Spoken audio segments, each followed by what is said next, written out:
Kalau kita ngomongin soal Indonesia Emas 2045 ya, sebetulnya apa sih yang didefinisikan dari Indonesia Emas itu? Sebetulnya saya kurang setuju ya, karena untuk menuju Indonesia Emas itu dibebankan kepada anak muda gitu. Yang membuat kerusakan apakah kita? Bukan.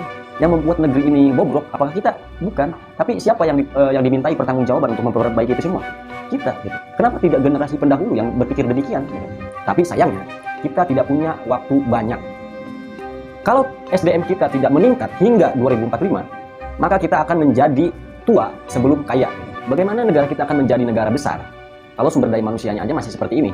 Bagaimana kita akan menjadi negara raksasa ekonomi dunia kalau menanggapi atau merespons segala masalah itu tidak ada relevansinya?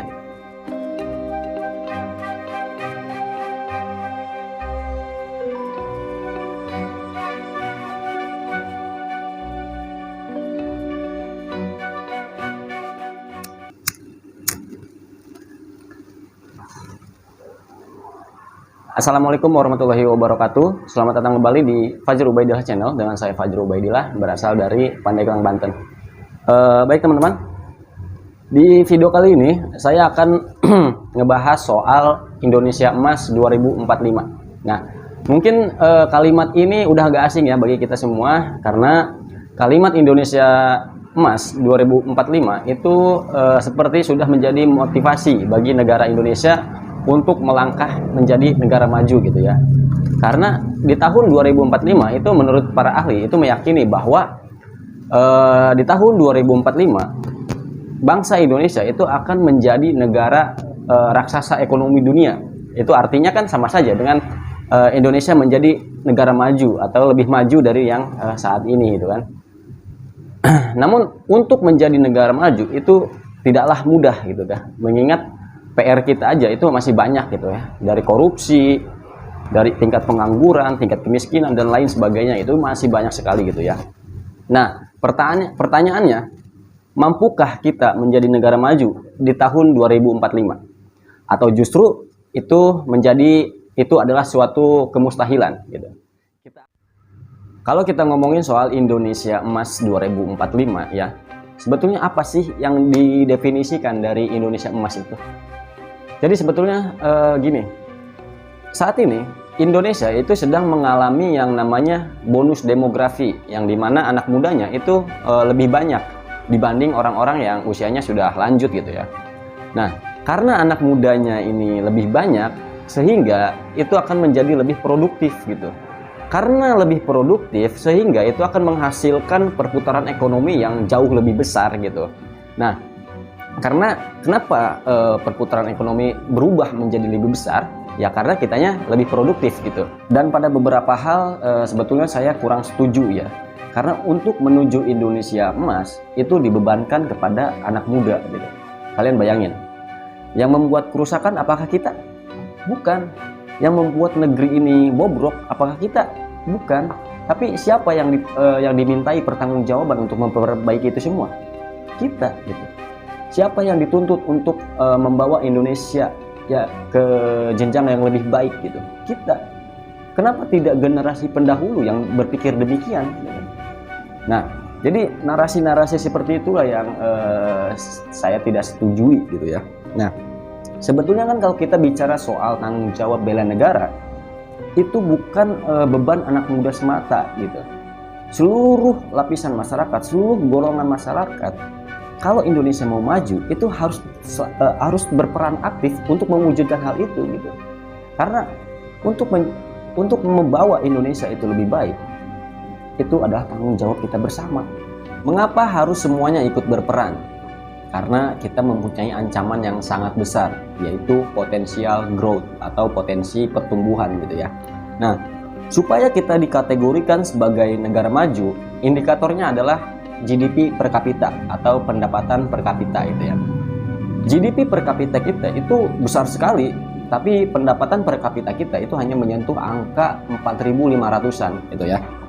Nah, untuk menjadi negara maju, GDP per kapita kita atau pendapatan per kapita kita itu harus mencapai 13.000 gitu. Nah, barulah kita dikategorikan sebagai negara maju.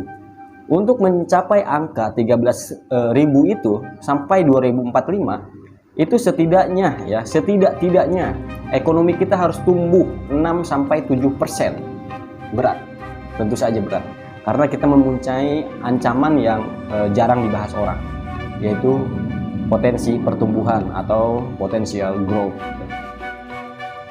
Jadi pertumbuhan ekonomi kita saat ini itu bisa dibilang bagus gitu ya, tapi potensial growth-nya itu sangat terancam gitu ya. Dan hal yang mempengaruhi potensial growth itu adalah kecerdasan, intelektualitas masyarakatnya, pemahaman masyarakatnya, penalaran masyarakatnya, keterampilan masyarakatnya, dan skill masyarakatnya. Selain ekonomi, sumber daya manusia kita juga harus meningkat. Contohnya seperti pemahaman kita, logika kita, serta kemampuan kognitif juga harus naik gitu. Ketika sumber daya manusia kita meningkat, maka pertumbuhan ekonomi 6-7% itu bukan hal yang mustahil. Tapi sayangnya kita tidak punya waktu banyak.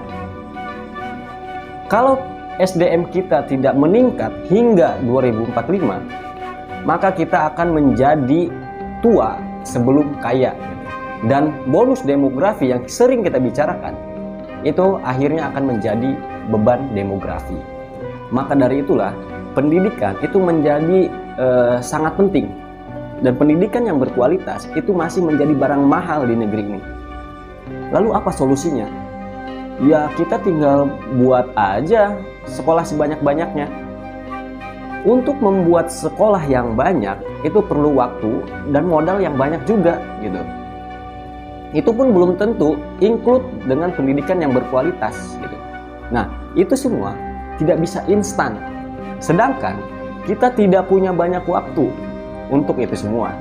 Membuat agar masyarakat itu mengerti dan memahami lingkungannya sekitar secara rasional, meningkatkan kecerdasan dan intelektualitas masyarakat, itu tidak mudah gitu. Apalagi setelah COVID kemarin itu ya, itu banyak masyarakat kita yang percaya bahwa di dalam vaksin itu ada chips dan katanya kita akan dikontrol oleh elit global. Wah gitu. Ini kan sesuatu yang sangat berlebihan menurut saya gitu ya. Masih banyak masyarakat kita yang percaya bahwa di dalam dirinya itu ada kodam. Masih banyak masyarakat kita, khususnya ibu-ibu itu yang baru lahiran atau punya bayi, mereka masih membawa gunting kuku dan bawang putih gitu. Alasannya apa? Agar si bayi tidak diganggu oleh jin atau setan. Nah, masih banyak masyarakat kita yang percaya bahwa ada orang yang bisa bahasa semut, yang bisa bahasa hujan gitu. Masih banyak masyarakat di negeri kita yang percaya ada orang yang bisa berbicara dengan bidadari yang di atas. Apalagi widadari 44. Kang Gufron cepat pulang. Nah, ini kan sesuatu hal yang sangat lucu gitu. Dan bagaimana kita akan menjadi negara superpower? Bagaimana negara kita akan menjadi negara maju kalau sumber daya manusianya aja masih seperti ini gitu. Dan masih banyak masyarakat kita yang percaya bahwa orang yang meninggal itu dapat merasuki tubuh yang hidup. Itulah salah satu alasan gua kenapa membuat channel YouTube. Karena fenomena yang gue ceritain tadi itu kebanyakan sumbernya dari YouTube. Orang percaya di dalam vaksin itu ada chips, itu sumbernya dari YouTube. Orang percaya ada orang yang bisa bicara dengan semut, itu sumbernya dari YouTube gitu. Bahkan ada orang yang percaya bumi datar pun itu sumbernya dari YouTube gitu. Nah, jadi ini membuktikan bahwa masyarakat kita itu selalu menelan informasi secara mentah gitu kan. Nah, bahkan ada salah satu channel YouTube yang dimana dia itu seperti menyingkap tabir atau mengungkap sejarah itu lewat orang kesurupan gitu. Jadi ingin mengungkap sejarah soal Prabu Siliwangi, Kian Santang gitu ya, dengan kerajaan-kerajaan zaman dulu lah, atau sebuah tempat gitu. itu temannya dirasuki dulu oleh orang yang oleh arwah yang dipercaya leluhur gitu. Lalu menceritakan bahwa oh dulu Prabu Siliwangi gini, oh gini dulu kerajaan ini gini. Nah, itu kan tidak bisa dijadikan dasar sejarah gitu, karena orang kesurupan. Bahkan dalam sains pun kesurupan itu tidak diakui gitu. Tidak ada gitu, maksudnya belum bisa dibuktikan gitu. Jadi tidak bisa menjadi tolak ukur sejarah gitu. Dan orang-orang percaya gitu. Anehnya gitu. Jadi di dalam channel YouTube ini gue ingin mengajak semua orang untuk tidak menelan informasi secara mentah gitu ya, karena ini bahaya gitu kan. Ayo kita bangun Indonesia ini menjadi lebih baik, menjadi Indonesia emas 2045, dimulai dengan sumber daya manusianya. Saya Fajri Ubaidillah seperti biasa. Sampai jumpa. Wassalamualaikum warahmatullahi wabarakatuh.